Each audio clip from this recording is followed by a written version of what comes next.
Das ist Spuckhaus in der Speichermatt Stams und dort drinnen ist Mitte 19. Jahrhundert Gefährliches passiert. Rundum ist jetzt alles verbunden. Aber hier ist es gestanden, das Spuckhaus von Melchior Joller. Ich kann mich gut daran erinnern.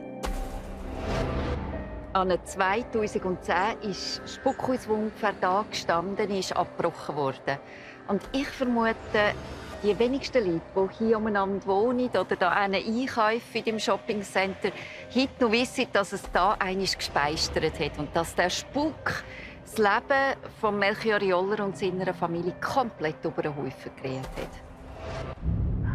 Mir läuft es jedes Mal ein kalter Rücken durch ab, wenn ich daran denke, was der Melchior Joller 1862 hier erlebt hat. Tag für Tag hat er aufgeschrieben, was passiert ist, und darum weiss man auch, dass es von Tag zu Tag mehr gespeistert hat und die Jollers die Hölle erlebt haben.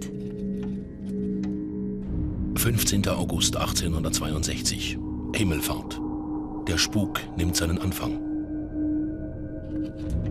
Wir trauten unseren Augen nicht, denn trotzdem das Fenster in der Stube von innen verriegelt war, stand es im Nu wieder offen. Und wie von Geisterhand rutschte plötzlich ein Stuhl von der Stelle und warf die Beine nach oben herum in die Luft.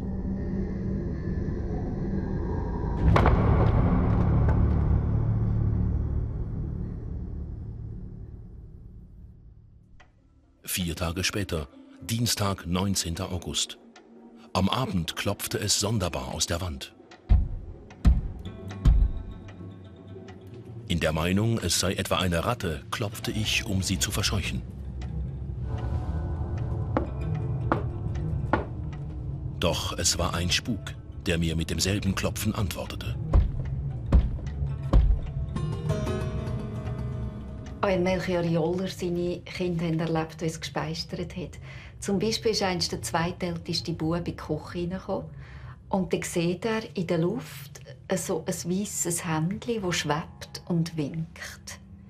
Und als er das den Leuten erzählt hat, haben die ihm nicht einmal geglaubt, weil kurz vorher waren Zigeuner im Dorf und die konnten zaubern. Und der Bub war viel um die herum und den hat man angenommen. Der hat das dort gelernt und ja, hat jetzt Freude, auch noch jemanden zu verknüpfen. Auch der Melchior Joller hat erlebt, wenn es gespeistert. Einisch, er ist ein bisschen abgelegen und verschlafen, hat er ein kleines Kind gehört und gespielt, wenn es ihn streichelt. In der Meinung, eines meiner Kinder wolle mich wecken, erfasste meine Hand ein weiches, warmes Händchen, worauf es sich jedoch sanft entzog und spurlos verschwand.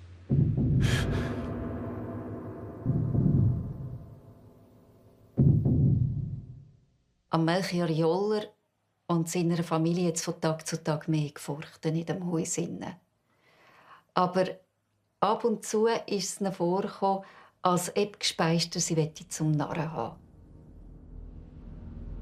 Am 16. September 1862 nahmen die unheilvollen Erscheinungen in unserem Haus an der Speichermatt ihren Fortgang. Gegen 12 Uhr des Mittags wurden wir Zeugen von dem sonderbaren Herumhüpfen eines Apfels von oberhalb des Hauses die Stiege hinunter.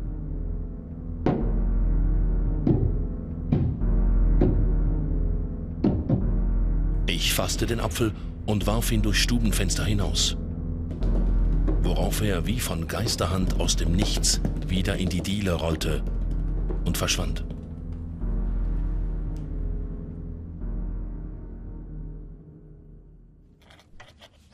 Der Melchior Joller und seine Familie haben es kaum mehr ausgehalten in der Speichermatt. Und vor allem die Kinder haben je länger je mehr Unheimliches erlebt. Meine Tochter hängte die Wäsche auf. Ihr war plötzlich, als werde sie beobachtet.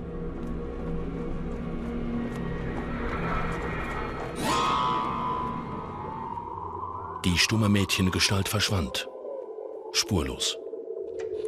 Ein sofortiges Nachforschen nach dem unbekannten Wesen führte zu keinem Resultate. Ich war ratlos. Am 24. September. Die Intensität der Vorfälle nahm zu. Meine Mädchen spielten vor dem Haus, als plötzlich aus dem Nichts ein Stein dazwischen fuhr.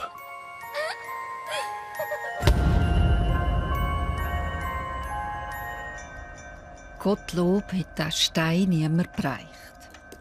Aber von dem Moment an war es am Melchior Joller klar. Wir müssen fort. Am 22. Oktober befahl ich meiner Familie, das Spukhaus und unsere Heimat Stans für immer zu verlassen. Das Haus blieb seit unserer Abreise fest verschlossen. Der Spuk blieb zurück und ich und meine Familie wurden von weiteren geheimnisvollen Erscheinungen verschont.